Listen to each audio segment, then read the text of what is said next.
Hello guys, जैसे कि आप लोग जानते हो कि हम 2023 के सेट्स को कर रहे थे। आज हम 2023 का सेट 7 ईवी करने वाले हैं। ये जो सेट है सेट 7 ये 2023 का लास्ट सेट है। इसके बाद कोई भी सेट नहीं है बाकी, ठीक है। आगे कुछ भी सेट नहीं बचे हैं। सेट 7 के पिछले जितने भी सेट्स हैं मैंने सभी को करा दिया है। अगर आपने वीडियोस को नहीं देखा है तो आपको लिंक डिस्क्रिप्शन में मिल जाएगी, वहाँ से देख लीजिएगा। 2024 बोर्ड एग्जाम में एक भी अगर आपको सवाल नहीं छोड़ना है, आप पूरे का पूरे नंबर लाने चाहते हैं तो 2023 के जितने भी सेट हैं उन सभी को कर लीजिएगा। 2023 के केवल सेट 7 हैं, यानी कि 7 सेट हैं, उन सभी को कर लेते हैं अगर आप, तो 2024 बोर्ड एग्जाम में कोई भी क्वेश्चन नहीं छूटेगा, ये मैं गारंटी से कह सकता हूँ, ठीक है। आज हम इस वीडियो में जितने भी 2023 का जो सेट 7 है इसके ऑब्जेक्टिव हैं इन सभी को करने वाले हैं। जितने भी इसके ऑब्जेक्टिव हैं इन सभी को करेंगे, 20 के 20 ऑब्जेक्टिव करेंगे, ठीक है। चलिए तो पहले ऑब्जेक्टिव को पढ़ लेते हैं क्या है। क्वेश्चन आपको स्क्रीन पर दिख जाएंगे, अगर आपको यहाँ ना दिखे तो मैं स्क्रीन पर लगा दूंगा, वहाँ से देख लीजिएगा, ठीक है। चलिए पहला क्वेश्चन हमारे पास है कि कौन से अभाज्य संख्याओं का युग्म है।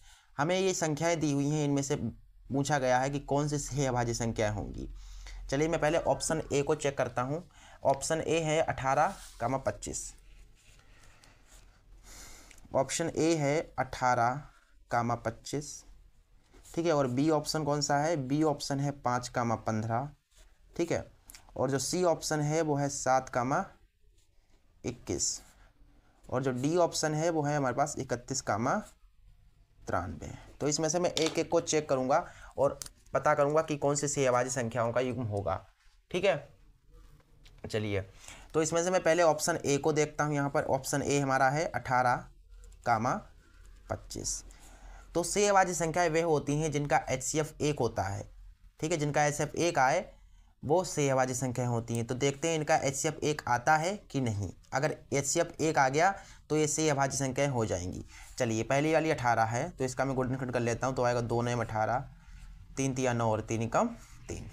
25 का कर लो यहाँ पर, 5 25 और 5 एकम 5। तो मैंने जब 25 का किया तब मुझे 5 गुणा 5 गुणा कुछ नहीं तो इसके 1 होगा ना गुणा में। और 18 का जब मैंने किया तो मुझे मिला 2 3 और 3, इसके गुणा में 1 होगा, ठीक है। चलिए HCF पहले देखते हैं कितना आएगा। देखिए HCF के लिए दोनों तरफ कॉमन होना चाहिए, ठीक है। ये 5 इधर है, इधर नहीं है, 5 इधर है, इधर 3 है। अब ये तो कॉमन नहीं मिल रहा है, लेकिन एक का जोड़ा बन रहा है। देखिए एक का जोड़ा बन रहा है, इसका मतलब हमारा HCF 1 होगा, ठीक है।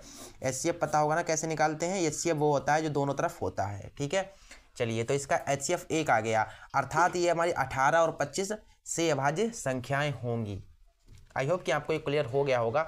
बाकी अब आगे ये चेक करने की तो कोई ज़रूरत है ही नहीं, हमें यही मिल गया ऑप्शन ए, तो ऑप्शन ए हमारा सही हो जाएगा।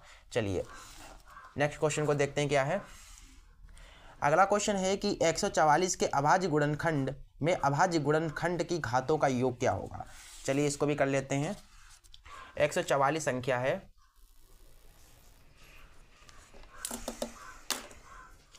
दूसरा क्वेश्चन है हमारे पास 144। तो इसके अभाज्य गुणनखंड क्या होंगे पहले देख लेते हैं करके हम। देखिए 2 से काटिए, 2 7 14, 2 दूना 4, 2 3 6, 2 छंग 12, 2 एकम 2, 2 8 16, 2 9 18 और कितना कटेगा, कितने से कटेगा ये 3 3 9 और 3 एकम 3। तो आप देख सकते हैं इसके अभाज्य गुणनखंड आए। देखिए 2 कितनी बार है, 1 2 3 4, तो 2 की घात 4 हो जाएगा। 3 कितनी बार है, 2 बार है। देखिए 1 2 तो घात 2 हो जाएगी। हमसे पूछा गया घातों का योग, घातों का योग। तो घातों का योग क्या होगा। देखिए घात 4 है और 2 है, तो 4 और 2 कितना हो जाएगा, 6। यानी घातों का योग हमारा कौन सा हो, कितना होगा, 6 होगा। इस तरीके से भी क्वेश्चन हो गया। चलिए देखते हैं कौन सा ऑप्शन इसका सही है। इसका ऑप्शन हमारा बी वाला सही हो जाएगा, ये बी ऑप्शन सही है। अगला क्वेश्चन देखिए, तीसरा क्वेश्चन है कि यम के किस मान के लिए समीकरण युग्म x - 2y = 3 तथा 3x + my = 1 का एक आदित्य हल होगा। अच्छा, m का मान निकालना है और आदित्य हल बताया गया है। 2 समीकरण हमें दी हुई हैं। तीसरा क्वेश्चन है, हमें 2 समीकरण दी हुई हैं। इसमें से पहली समीकरण है हमारे पास x - 2y = 3, ठीक है। और दूसरी समीकरण हमारे पास है 3x + my = 1, ठीक है। इसमें हमको m का मान निकालना है। इसे मैं समीकरण पहली मान लेता हूँ, इसे समीकरण सेकंड मान लेता हूँ। इसमें बताया गया आदित्य हल, ठीक है, आदित्य हल। आदित्य हल कब होता है? जब A1 बटा A2 not is equal to V1 बटा V2 होता है। आदित्य हल होने की कंडीशन ये है ना, तो इसमें से A1 कौन सा होगा? देखिए पहला वाला A1 1 हो जाएगा और A2 3 हो जाएगा, not equal to B1। B1 हमारे पास -2 है और B2 कितना है? M है। ठीक है, अब आप यहाँ पर गुणा करा दीजिए। यहाँ पर देखिए यम की 1 से गुणा होगी तो हो जाएगा M, और ये नॉट इज इक्वल टू है तो नॉट इज इक्वल टू, और 3 दूना 6, तो M का मान आ गया हमारे पास नॉट इज इक्वल टू -6। ठीक है, तो देखते हैं ऑप्शन कौन सा सही है इसका। इसका ऑप्शन हमारा पास सही है सी वाला, M not is equal to -6। ठीक है, चलिए अगला क्वेश्चन क्या है देखते हैं। अगला क्वेश्चन है कि 2x + 3y = 18, x - 2y = 2 का हल होगा। इसमें x और y के मान निकालने हैं। चलिए ये भी क्वेश्चन हो जाएगा, कोई दिक्कत नहीं है। चौथा क्वेश्चन है, इसमें से 2 समीकरण हमें दी हुई है, रेखीय समीकरण है। 2x + 3y = 18, ठीक है, और है x - 2y = 2। हमें इनका हल करना है। हल करने का मतलब x और y के मान निकालने हैं इसमें। चलिए तो इसे मैं समीकरण पहली मान लेता हूँ और इसे समीकरण सेकंड मान लेता हूँ।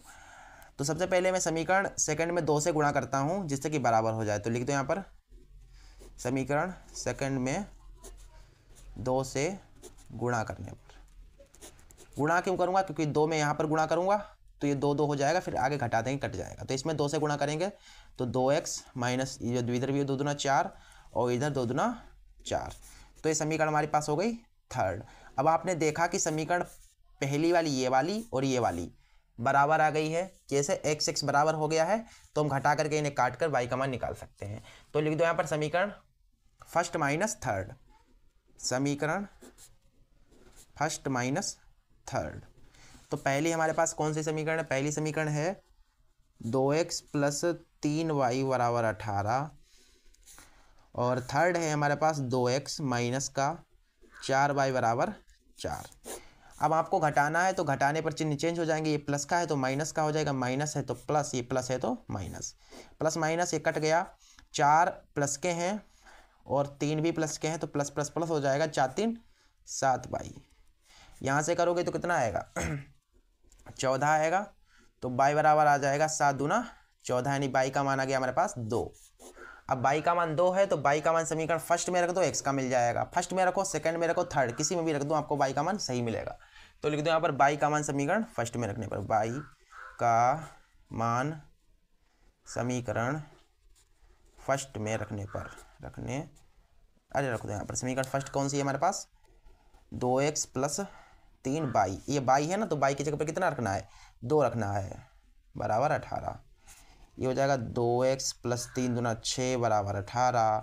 ये हो जाएगा 2x = 18, प्लस का 6 इधर आएगा, माइनस का हो जाएगा, तो 2x = 12 और 2 छंग 12, यानी x का मान हमारे पास आ गया 6। तो x का मान 6 है, y का मान 2 है। तो देखते हैं कौन सा ऑप्शन सही है। इसका ऑप्शन ए वाला सही है, ऑप्शन ए। इसमें दिया गया x = 6 और y = 2। अपना भी x = 6 y = 2 आया है। तो इस तरीके से ये चौथा क्वेश्चन भी हो गया। चलिए पांचवा देखते हैं क्या है। पांचवा क्वेश्चन देखिए क्या है। पांचवा क्वेश्चन है कि के किस मान के लिए रेखीय समीकरण युग्म, ये एक दी गई है एक दूसरी दी हुई है, कि अनेक हल होंगे। अनेक हल बताया गया है और 2 समीकरण दी हुई हैं। जैसा कि मैंने ऊपर किया था आदित्य हल वाला, वैसे ही ये वाला होना है। ठीक है, चलिए हमें 2 समीकरण दी हुई हैं। पहली है x + ky = 1 और दूसरी है हमारे पास kx + y = k²। ये समीकरण पहली है और ये समीकरण सेकंड है। हमें बताया गया है क्या कि अनेक हल हैं। क्या है? अनेक हल हैं। चूँकि अनेक हल हैं, जब अनेक हल होते हैं तो कंडीशन क्या होती है? a1 बटा a2 बराबर b1 बटा b2 बराबर c1 बटा c2। ये अनेक हल होने की कंडीशन होती है। इसमें से a1 मुझे यहाँ से मिलेगा 1 बटा a2 है k बराबर, ये देखिए b1 k और b2 1, c1 1 c2 k²। अब आप किसी को भी 1 के बराबर डाल सकते हैं। किन्हीं 2 को ले लीजिए आप इन्हें ले लो या इन्हें ले लो, किसी को भी ले लो। चलिए मैं क्या करता हूँ, इसको ले लेता हूँ, इस वाले को, ठीक है, इसको, और इससे के का मान निकालता हूँ। 1/k बराबर k/1, के का के से हो जाएगा तो के स्क्वायर बराबर 1 का 1 से होगा तो 1। अब देखिए के स्क्वायर हटा लेंगे तो रूट लगेगा और 1 का वर्ग प्लस माइनस 1, ठीक है, क्योंकि अंडर रूट से संख्या निकलती है तो प्लस माइनस में आती है, तो के का मान हमारे पास कितना आ जाएगा बताइए, प्लस माइनस 1 आएगा। तो देखते हैं इसका ऑप्शन कौन सा सही है। इसका ऑप्शन बी सही होगा, ठीक है, ऑप्शन बी सही है, प्लस माइनस 1, ठीक है। चलिए अगला क्वेश्चन देखते हैं। अगला क्वेश्चन है कि यदि 1/x² - 2 = 1/7 हो तो x का मान कितना होगा। चलिए ये भी क्वेश्चन सरल है। छठा क्वेश्चन ये रहा आपकी स्क्रीन पर। ये हमारे पास है 1/x माइनस ये स्क्वायर में है, ठीक है, स्क्वायर में है, और कितना दिए बराबर का 1/7। हमें x का मान निकालना है। चलिए ये क्वेश्चन है ना, आपको स्क्रीन पर दिख रहा होगा। तो देखिए आपको क्या करना है, इसको लेकर के सोल्व करके x का मान निकालना है। तो इसमें आप सोल्व कैसे करेंगे, देखिए इसके पहले इधर करा दो गुणा और इसकी इधर कराएंगे, ठीक है। तो इसकी 1 से होगी तो वही रहेगा ना, वही रहेगा, बराबर 7 की गुणा x से करेंगे तो 7 आएगा। x² बराबर 7, ये माइनस का उधर जाएगा प्लस का हो जाएगा, ये हो जाएगा x² बराबर 8 9, ठीक है। और देखिए ये कितने भैया 9 है लिखे हुए मैंने, ये गलत हो गया, यहाँ पर थोड़ा सा गलत हो गया, मैं ऐसे कर देता हूँ। यहाँ पर x² बराबर 7 8 9, x बराबर 9 के ऊपर रूट चढ़ जाएगा, स्क्वायर हटा लेंगे तो ये हो जाएगा प्लस माइनस में, 9 का वर्ग 3 होता है। मैंने बताया ना अंडर रूट से संख्या जब बाहर निकलती है तो प्लस माइनस में आती है, जैसे मैंने पीछे किया था। तो x का मान आ जाएगा प्लस माइनस 3, ठीक है। चलिए देखते हैं कौन सा ऑप्शन सही है इसका। इसका ऑप्शन हमारा सी सही है। कौन सा सही है, सी वाला ऑप्शन सही है। अगला देखिए, अगला क्वेश्चन 7वां है कि व्यास AB के एक वृत्त का केंद्र 2, -3 है तथा B का निर्देशांक 1, 4 है, तो A का निर्देशांक क्या होगा। चलिए ये भी क्वेश्चन सरल है। इसमें कुछ नहीं, आपके पास एक वृत्त है, AB व्यास है, ठीक है। 7वां क्वेश्चन, एक वृत्त बना लो पहले तो मैंने क्या किया, यहाँ पर एक वृत्त बना लिया, इसका केंद्र ये वाला है, ठीक है। इसमें बोला गया है कि AB व्यास है, क्या है, AB व्यास। तो मैं ऐसे करता हूँ, यहाँ से यहाँ तक AB व्यास बना देता हूँ। ये व्यास है ना, पूरा केंद्र से होकर के गया है, तो ये व्यास है A और ये B, ठीक है। केंद्र हमें दिया गया है, क्वेश्चन में देख लेता हूँ। केंद्र मुझे दिया गया है 2, -3, केंद्र 2, -3, और B के निर्देशांक हमें दिए गए हैं, ये वाला B, इसका निर्देशांक दिया है 1, 4, ठीक है। हमें इसका निकालना है A के निर्देशांक, वो लगा A का निर्देशांक। तो मान लेता हूँ ये पहला वाला x है, दूसरा वाला y है, तो x और y के मान निकालने हैं। चलिए तो हमारे पास जो देखिए, ये पहला वाला ये x हो जाएगा, ये y हो जाएगा, ठीक है। ये x1, ये y1, ये x2 और ये y2। मैं पहले यहाँ पर क्लियर तरीके से लिख लेता हूँ कितना है। देखिए x1 बराबर हमारा x है, ठीक है, और y1 बराबर y है, ठीक है। और देखिए x2 बराबर 1 है, और ये y2 बराबर हमारा 4 है। और देखिए x बराबर भी दिए गए हैं, यहाँ पर x बराबर हमें दिया गया है 2 और y बराबर दिया है -3, ठीक है। अब चलिए यहाँ से हम ये x और y का मान निकालते हैं। आप देख सकते हैं, चूंकि आप इसे मान लीजिए c, ठीक है, c जो c है वो AB का मध्य बिंदु है, तो लिख दो यहाँ पर, चूंकि c AB का मध्य बिंदु है। अब मध्य बिंदु है तो आपको मध्य बिंदु का फार्मूला लगाना पड़ेगा। मध्य बिंदु निकालने का मध्य बिंदु वाला फार्मूला क्या होता है, x बराबर x1 + x2 बटा 2, और y का कैसे निकालते हैं, y बराबर होता है, देखिए ये x में है और ये y में, देखिए y में होता है y1 + y2 बटा 2, ये होता है ना। देखिए x कितना है, x हमें दिया गया है 2, ठीक है, और x1 कितना है, देखिए x1 मुझे दिया गया x + x2 हमें कितना दिया गया है 1 बटा 2। देखिए y, ये y भी तो हमें दिया गया है ना, y कितना दिया गया है, y बराबर -3 दिया है, इधर y1 हमारे पास y है, और y2 कितना है, y2 हमारा 4 है बटा 2, ठीक है। अब इसे आप सिंप्लीफाई कर लीजिए, इसके बेटे में कुछ तो 1 होगा, 1 के इधर गुणा कराएंगे तो हमारे पास आ जाएगा x + 1 बराबर ये 2 दूना 4। ठीक है। अब देखिए यहाँ से इसके बेटे में कुछ तो 1, इसके इधर गुणा कराएंगे तो y + 4 बराबर माइनस का 2 तियाँ 6। यहाँ से देखेंगे तो 4, ये प्लस का इधर आएगा माइनस का हो जाएगा, इधर भी ऐसे ही करना है जैसे मैं इधर कर रहा हूँ वैसे ही करना है, इधर प्लस का इधर ले आओ माइनस का, तो हो जाएगा x बराबर 4 में से 1 गया 3 बचा, तो x निर्देशांक 4 आ गया और y बराबर कितना आएगा माइनस का 10, 6 4 10। अतः बिंदु C मेरे बिंदु A ये वाला बिंदु A जो है ये वाला x, y है ना, तो x, y देखिए बिंदु A जो हमारे पास है x, y, देखिए x का मान कितना आया 3 आया, कामा y का मान कितना आया माइनस का 10, तो बिंदु A के निर्देशांक हमारे हो गए 3 कामा माइनस का 10। चलिए अगले क्वेश्चन को देखते हैं। अगला क्वेश्चन हमारे पास है कि 3x² - 12x + k बराबर 0 के मूल बराबर हैं तो k का मान कितना होगा। चलो इस क्वेश्चन को भी कर लेते हैं। क्वेश्चन कौन सा है हमारा, क्वेश्चन है 8वां। ठीक है, हमें दिया गया है कि 3x² माइनस का 12x + k बराबर 0 और मूल कैसे हैं, मूल बराबर हैं, तो हमें जो k है ना ये वाला k हमें निकालना है।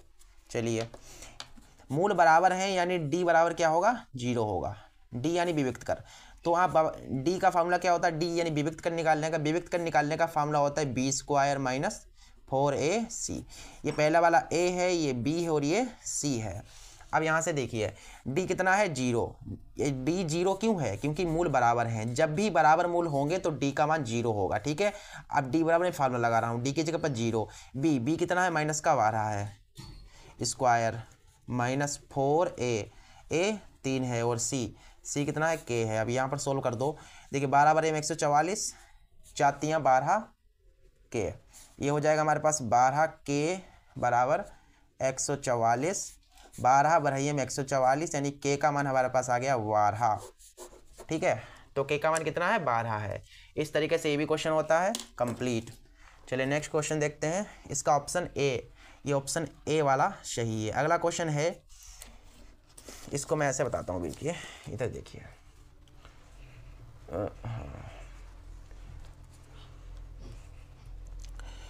नवा क्वेश्चन है कि दो आकृतियां जिनके आकार समान हैं परंतु उनके जो माप हैं परंतु उनके अमाप आवश्यक रूप से समान नहीं हैं कहलाती हैं। ये नहीं गलत लिखा हुआ है इन्होंने, यहाँ पर जो बताया गया क्वेश्चन मैं बताता हूँ। देखिए आकृतियों का जो आकार है वो भी समान है और जो माप है वो भी समान है। जिनका आकार भी समान होगा, जिनकी माप भी समान होगी, तो वैसे त्रिभुज क्या होंगे, सर्वांगसम आकृतियां होंगी। कैसी होंगी, सर्वांगसम, क्योंकि सर्व अंग समान, सर्वांगसम का मतलब सर्व अंग समान, तो उसका आकार भी समान है, उसका रूप भी समान है, तभी वो सर्वांगसम आकृतियां होंगी। ठीक है, तो हमारा ऑप्शन ये डी वाला सही हो जाएगा। अगला क्वेश्चन देखिए, अगला क्वेश्चन 10वां है कि यदि दो समरूप त्रिभुजों की संगत भुजाएं 3:5 के अनुपात में हैं तो उनके क्षेत्रफलों का अनुपात कितना होगा।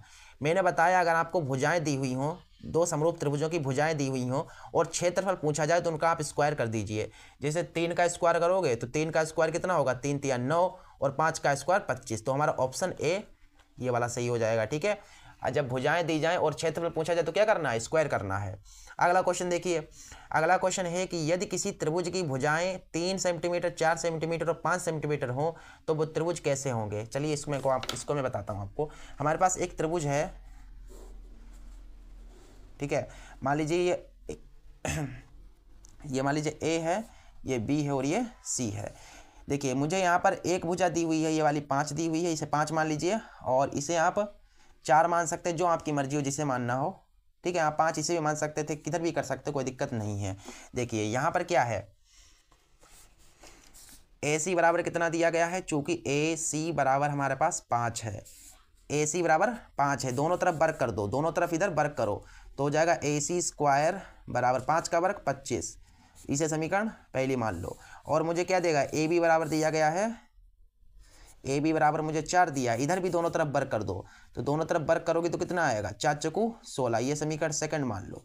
और क्या दिया गया है, और हमें दिया गया BC बराबर 3 सेंटीमीटर, है कि नहीं। BC बराबर 3 सेंटीमीटर है, तो BC बराबर लिख दो 3। इधर भी दोनों तरफ वर्क करो यहाँ पर 3 3 इधर हो जाएगा 9। अब क्या कर सकते हो, इसे समीकरण थर्ड मान लो, सेकंड और थर्ड को जोड़ो, ठीक है, समीकरण सेकंड प्लस थर्ड, ऐसा करना पड़ेगा तभी ये क्वेश्चन हो पाएगा। देखिए सेकंड कौन सी है, ये वाली हमारी इधर है, AB स्क्वायर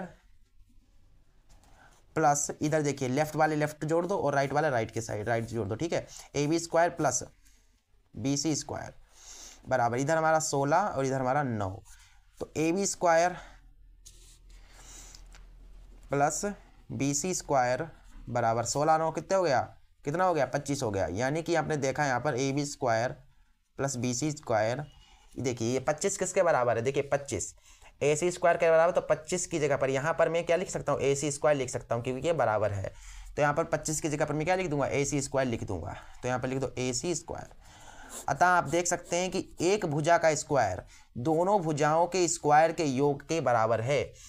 देखिए यहाँ पर 5 का जब आप स्क्वायर करते हैं, 5 का जब आप स्क्वायर करते हैं तो इनका स्क्वायर 4 और 3 का स्क्वायर ये बराबर होता है। यानी कि पाइथागोरस को ये क्या कर रहा है, पाइथागोरस को प्रदर्शित कर रहा है, क्योंकि पाइथागोरस में तो होता है कि एक भुजा का स्क्वायर बराबर 2 भुजाओं के स्क्वायर प्लस उनका योग, यानी 2 भुजाओं का स्क्वायर करो उनका योग। जैसे कि पहली वाली भुजा इसमें 5 है, हम इसका स्क्वायर कर रहे हैं तो हमें इनका और इनका स्क्वायर और उनका योग करने पर यह मिलता है, तब ये पाइथागोरस को सिद्ध करेगी, पाइथागोरस को दिखाएगी। तो पाइथागोरस किस में लगता है, समकोण त्रिभुज में, समकोण में लगता है, समकोण यानी कि 90 डिग्री। तो त्रिभुज कौन सा होगा, समकोण होगा, ठीक है, क्योंकि पाइथागोरस समकोण त्रिभुज में ही लगती है। आई होप कि आपको क्वेश्चन समझ में आ गया होगा। तो इसमें से कौन सा ऑप्शन सही है, इसका ऑप्शन ए वाला, ऑप्शन ए सही है, ठीक है। चलिए अगला क्वेश्चन देखते हैं। अगला क्वेश्चन कहाँ है, अगला क्वेश्चन हमारे पास कौन सा 13 ऑप्शन ये दिया गया है हमें, टेन थीटा बराबर 8/15, तो कोसेक थीटा का मान होगा। अच्छा 13वां है ना क्वेश्चन, क्वेश्चन 13 है, हमें दिया गया है इसमें टेन थीटा बराबर 8/15, तो कोसेक थीटा का मान निकालना है। ओ सॉरी गाइस, ये 12वां क्वेश्चन रह गया है, अभी 12वां क्वेश्चन रह गया है। चलिए बाद में कर देता हूँ इसको, क्वेश्चन को 12वां क्वेश्चन मैंने देखा ही नहीं। अच्छा 13वां में करने लगा, 12वां नहीं कराया, चलिए मैं पहले उसको बाद में करा दूंगा। ये देख लीजिए 13वां देखिए, इसमें टेन थीटा बराबर 8/15 दिया गया, हमें कोसेक थीटा का मान निकालना है। तो आप जानते हैं टेन थीटा बराबर क्या होता है, टेन थीटा बराबर होता है लंब बटा आधार, यानी ऊपर वाला ये लंब है और ये वाला आधार है कि नहीं, ये वाला जो ऊपर है ये लंब है और ये आधार है। तो इसके लिए मुझे पहले समकोण त्रिभुज बनाना पड़ेगा। 8.1 में आपने पढ़ा होगा, हर एक क्वेश्चन समकोण त्रिभुज बनाने पर ही होता है। इसे मान लेता हूँ ए, इसे मान लीजिए बी से सी, ठीक है। यहाँ पर 90 डिग्री, देखिए यहाँ पर क्या है, लंब, लंब कितना है, लंब है 8 और आधार कितना है 15। मुझे कर्ण तो पता ही नहीं है, कर्ण निकालना पड़ेगा। तो यहाँ पर लगा दीजिए पाइथागोरस, पाइथागोरस से, पाइथागोरस क्या है, कर्ण स्क्वायर, कर्ण हमारा AC है तो AC का स्क्वायर बराबर लंब स्क्वायर, लंब हमारा 8 है तो 8 का स्क्वायर प्लस आधार स्क्वायर, आधा हमारा 15 है, तो AC स्क्वायर बराबर, देखिए 8 हटाएँ 64, 15 15 में कितना होगा 225, तो AC स्क्वायर बराबर, देखिए 5 4 9 6 7 8 289, यानी AC बराबर 289, स्क्वायर हटा लोगे रूट चढ़ेगा, तो AC बराबर आ जाएगा इसका वर्ग 17। तो AC हमारा कितना है, ये 17 है। चलिए ये 17 आ रहा है मेरा। अब मुझे क्या निकालना है, मुझे निकालना है कोसेक थीटा, कोसेक थीटा ही निकालना है। तो देखिए क्या होता है cosec theta, COSEC cosec theta. Cosec theta बराबर क्या होता है पहले ये बताओ मुझे, कर्ण बटा लंब, ये होता है ना, तो लगा दो यहाँ पर कोसेक थीटा, कर्ण कितना है, कर्ण हमारा 17 है और बटा लंब, लंब हमारा 8 है, तो 17/8 हमारा उत्तर होगा। ये क्वेश्चन इस तरीके से हो गया, ठीक है। चलिए 17/8 ऑप्शन ए वाला, ऑप्शन ए सही है, ठीक है। अगला क्वेश्चन देखिए, अगला क्वेश्चन में दिया गया, स्क्रीन आपको स्क्रीन पर दिख रहा होगा क्वेश्चन। क्वेश्चन है कि 2 × cos 3 थीटा = 1, तो थीटा का मान कितना होगा। चलिए इस क्वेश्चन को भी कर लेते। तो 14वां क्वेश्चन हमारे पास है 14 क्वेश्चन, सॉरी गाइज यहाँ पर कोई आ जाता है तो मुझे कट करना पड़ता है वीडियो बीच में, उसके लिए I am very very sorry. हमें 14 क्वेश्चन दिया गया, 2 cos 3 theta is equal to 1। हमें थीटा का मान निकालना है, ठीक है। ये वाला थीटा है, गायब है, मुझे निकालना है। चलिए इसको निकालने के लिए बहुत सिंपल ट्रिक है, इसको सॉल्व कर लो। पहले तो भैया cos 3 थीटा को यहीं पर रोकिए, cos 3 थीटा बराबर ये 2 है, गुणा में इधर बट्टे में आ जाएगा। cos को इधर भेज दो भैया, 3 थीटा बराबर इधर आएगा तो इन्वर्स में हो जाएगा, ये इन्वर्स और 1/2। अब देखें यहाँ पर 3 थीटा बराबर, देखिए कोस में 1/2 किसका मान होता है, कोस में 1/2 ये हमारे ख्याल से होता है π/3, यानी कि 60 डिग्री का। ये मैं क्या लिख रहा हूँ उनको, ऐसे नहीं आपको समझ में आएगा। देखिए अब देखो, ये कोस में 1/2 होता है हमारे पास 60 डिग्री का मान, ये होता है ना 60 डिग्री का। तो थीटा बराबर 60 डिग्री, ये गुणा में इधर आएगा बट्टे में आ जाएगा, 3 दूना 6, यानी भैया थीटा का मान हमारे पास आ गया 20 डिग्री। तो थीटा का कितना है 20 डिग्री, ठीक है 20। तो इसका ऑप्शन सी वाला ऑप्शन जो सी है वो सही है, ठीक है। अगला क्वेश्चन देखिए, अगला क्वेश्चन है कि दो वृत्तों की परिधियों में अनुपात मुझे दिया गया, दो वृत्तों की परिधियों का अनुपात है 3:2, तो उनके क्षेत्रफलों का अनुपात पूछा गया है। दो वृत्तों की परिधियों का अनुपात इतना है, क्षेत्रफलों का अनुपात पूछ रहा है। चलिए हमें क्वेश्चन 15वां है ना क्वेश्चन, अच्छा दो वृत्तों की परिधियों का अनुपात, दो वृत्तों की परिधियों का अनुपात हमें दिया है, इसका अनुपात 3:2, यानी कि पहले वृत्त की परिधि अगर हम करते हैं, पहले वृत्त की परिधि बटा दूसरे वृत्त की परिधि अगर हम करते हैं, वृत्त की परिधि करते हैं तो हमें 3/2 मिलता है। इसका मतलब तो यही है ना, साफ साफ मतलब यही है। आगे देखिए, वृत्त की परिधि, पहले वृत्त की परिधि यानी 2πr, देखिए पहला वृत्त है तो r1 मान लो, दूसरा वृत्त है तो r2 मान लो बस, ठीक है, और 3/2, यानी ये कट जाएगा, यानी कि r1 और r2 कितना आ गया, r1/r2 आ गया हमारे पास 3/2। हमसे पूछा गया है क्षेत्रफलों का अनुपात, उनके क्षेत्रफलों का अनुपात कितना होगा, ठीक है, क्षेत्रफलों का अनुपात। तो पहले वृत्त का क्षेत्रफल, रुक जाओ भाई रुक जाइए, देखिए क्षेत्रफलों का अनुपात हमसे पूछ रहा है क्या होगा, यानी कि पहले वृत्त का क्षेत्रफल, पहले वृत्त का क्षेत्रफल बटा दूसरे वृत्त का क्षेत्रफल करते हैं। ठीक है, पहले वृत्त का क्षेत्रफल यानी πr1² और ये हो जाएगा πr2², पाई से पाई कट जाएगा। देखिए r1/r2, इसको मैं ऐसे लिख सकता हूँ r1/r2 का होल स्क्वायर। अब देखिए यहाँ पर r1/r2 कितना है, 3/2 है, तो यहाँ पर 3/2 कर दो, स्क्वायर स्क्वायर लगा दो, ये हो जाएगा हमारे पास कितना, 3 का स्क्वायर 3 3 9/2 दूना 4, यानी कि 9:4 हमारा सही है। ठीक है, कितना आ गया, 9:4 आ गया। तो दो वृत्तों के क्षेत्रफलों का अनुपात 9:4 है। चलिए कौन सा ऑप्शन सही है इसका, 9:4 कहाँ है, ऑप्शन डी सही है। ठीक है, इसका ऑप्शन डी सही होगा। आगे देखिए अगला क्वेश्चन क्या है, अगला क्वेश्चन हमारा है कि 16 क्वेश्चन, यदि एक समान त्रिज्या r के दो अर्धगोलों को उनके आधारों से जोड़ा जाता है तो इस नए बने ठोस का वक्र पृष्ठ क्षेत्रफल क्या होगा। देखिए दो अर्धगोले हैं, उन्हें आपस में जोड़ देंगे तो एक गोला बन जाएगा, यानी कि गोले का हमें वक्र पृष्ठ पूछ रहा है कि नहीं, उन्हें जोड़ने पर एक गोला बनेगा। उस गोले का वक्र पृष्ठ कितना होता है, इसे बताइए, आप मुझे बताइए कि गोले का वक्र पृष्ठ कितना होता है। गोले का वक्र पृष्ठ होता है 4πr² होता है कि नहीं होता है, 4πr²। तो हमारा ऑप्शन ए सही होगा। ठीक है, अगला देखते हैं क्या क्वेश्चन है। अगला क्वेश्चन है कि निम्नलिखित में से कौन केंद्रीय प्रवृत्ति की माप नहीं है, इसमें से कौन सी केंद्रीय प्रवृत्ति की माप नहीं है। देखिए केंद्रीय प्रवृत्ति की माप होती है माध्य, माध्यक और बहुलक, तो ये वाली तो नहीं हो सकती, ये मानक वाली, देखिए मानक जो है, मानक विचलन केंद्रीय प्रवृत्ति की माप नहीं है, क्योंकि आप जानते हैं माध्य, माध्यिका और बहुलक केंद्रीय प्रवृत्ति की माप हैं और मानक विचलन नहीं है। तो ऑप्शन डी सही होगा, हमसे नहीं पूछा था। आगे देखिए क्वेश्चन 18वां क्वेश्चन है कि 1 से 9 तक प्राकृतिक संख्याओं का समांतर माध्य होगा। 1 से 9 तक समांतर, अच्छा समांतर माध्य पूछा गया 1 से 9 तक। तो ऑप्शन कौन सा है? 18वां क्वेश्चन 1 से 9 तक। तो 1 2 3 4 5, ये 9 तक हमने लिख दिया इतना। अब यहाँ से इनका समांतर माध्य पूछा गया है, तो माध्य निकालने का फॉर्मूला क्या होता है बताइए? माध्य बराबर होता है आंकड़ों का योग। पहले मैं फॉर्मूला लिख देता हूँ, आंकड़ों का योग बटा आंकड़ों की संख्या, आंकड़ों की संख्या।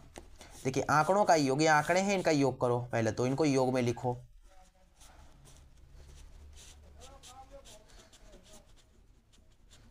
ठीक है, मैंने योग में लिख दिया बटे आंकड़ों की संख्या। ये आंकड़े कितने? 9 आंकड़े हैं ना।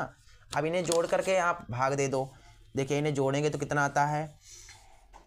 देखो 9 और 8 17, 17 और 7 24, 24 और 6 30, 30 5 35, 35 हो गए, 30 5 35 हो गए, 35 4 39, 39 और 3 42, 42 43 44 45, यानी 45 बटा 9। और 9 को 45 को 9 से भाग दो कितना आएगा? 9 5 45, यानी कि हमारा जो समांतर माध्य आया है वो कितना आया है? 5 आया है। तो इसका ऑप्शन ए सही है, 5। चलिए अगला क्वेश्चन देखते हैं 19वां।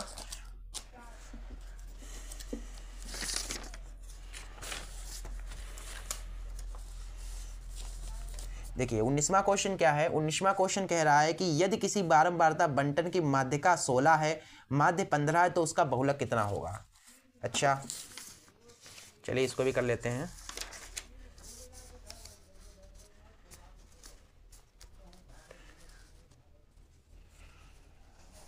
हमारा 19वां क्वेश्चन है, यहाँ पर मुझे दिया गया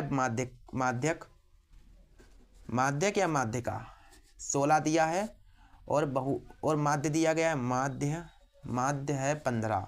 हमसे पूछा गया बहुलक कितना होगा? अच्छा बहुलक, माध्यक और बहुलक में क्या संबंध होता है?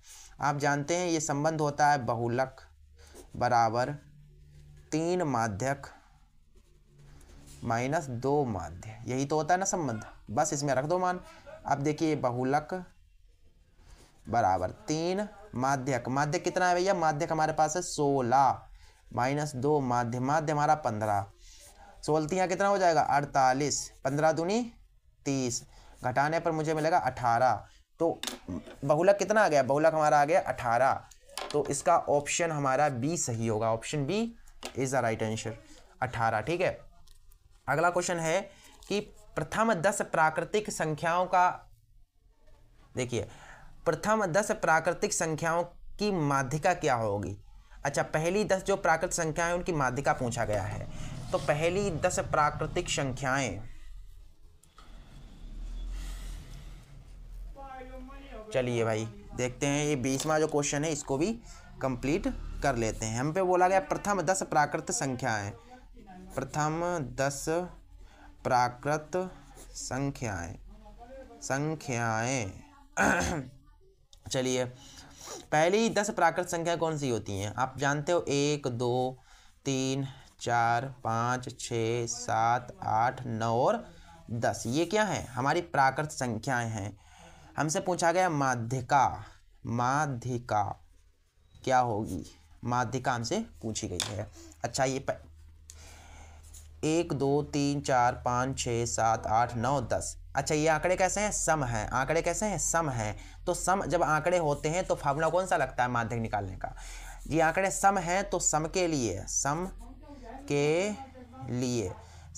आंकड़े आप क्या होता है भैया? माध्यिक निकालने का फार्मूला माध्यक बराबर n बटा 2 वापद प्लस n बटे 2 प्लस 1 वापद वटा 2। ये फार्मूला होता है ना माध्यक निकालने का। चलिए यन क्या है, यन है नंबर ऑफ, आंकड़ों की संख्या यन है, यन क्या है आंकड़ों की संख्या है। तो देखिए आंकड़े कितने हैं, आंकड़े यन की जगह पर रखो, आंकड़े 10 हैं तो 10/2 वापद वापद प्लस यहाँ 10/2 + 1 वापद बटा 2। ठीक है, देखिए 2 पंचे 10 यानी कि 5वां पद, 5वां पद, ये हो जाएगा 2 पंचे 10 यानी कि 6वां पद, 6वां पद बटा 2। आगे देखिए 5वां पद, यहाँ से 5वां पद कितना है 5 है, और 6ठा पद कितना है 6 है। अब देखिए 5 और 6 11, 11 को जब 2 से भाग दोगे तो आएगा 2 पंचे 10 और 11 5.5 आएगा। ठीक है, 2 पंचे 10 और 11 2 पंचे 10, तो हमारे पास कितना आया माध्यक, माध्यक आया 5.5। तो इसका ऑप्शन हमारा डी सही है। ठीक है, ऑप्शन जो ऑप्शन डी है वो सही होगा। तो इस तरीके से हमने जितने भी इसके ऑब्जेक्टिव थे इन सभी को कर लिया है। अगले पार्ट में हम क्या करेंगे, इसके जो विस्तृत उत्तरीय क्वेश्चन इन सभी को कंप्लीट कर लेंगे। चलिए कल मिलते हैं, तब तक के लिए जय राम जी की।